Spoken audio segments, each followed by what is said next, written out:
this is really about process and action. Where do you feel the team's investment process added the most value during 2025? Oh, well, I think there's actually quite an easy answer to that, actually.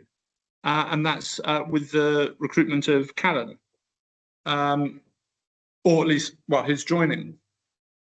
So I think if you join a firm, and I mean, shame I should actually get him in here to answer this, but I think when you have a new joiner and they join a normal firm that doesn't really have a process, it's very hard to figure out how you fit in, where you add value, and to really get to grips with the house style. You know, I know at previous firms I've found that to be the case. Whereas, you know, here Callum has joined and has integrated so quickly and has become, you know, incredibly valuable very early on. Now, a lot of that is that he's, you know, an exceptional young man, but I do think a big part of that is actually that because we have this process, this checklist, you know, he can look at it and go, okay, actually, next step is I've got to go and find out what the long-term incentive plan is for management. The next step, I then have to find out this. It's having a really structured framework, you know, I think is really good, and especially for younger analysts, you know, to give them that guidance. And, you know, as they become more experienced, they learn how to flesh it out and learn how to, you know, be a bit more advanced. But it has meant that he is much more valuable to us than he would have been if we didn't have that process. And I think for his own development, you know, he's become a better analyst quicker than he would have otherwise.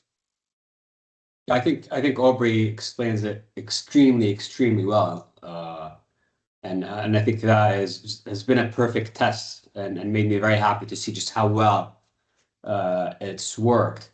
I think the other way where in 2025 it really helped us is it's been a fairly active year in terms of portfolio turnover, and I know this has been brought up before, but when we have high portfolio turnover, it's not like I'm sitting here like doing these decisions like straight out of the gut, but it really is the product of the process. And in situations where you've got a lot of market volatility, you've got dislocation, you just see how the process produces these essentially almost automatic decisions, where it guides me as a portfolio manager on where to go in order to produce these outcomes. And I think I'm very happy with kind of the return that we generated in 2025, given that we owned basically very little US, no AI stocks, and still managed to generate a 15% return for the year.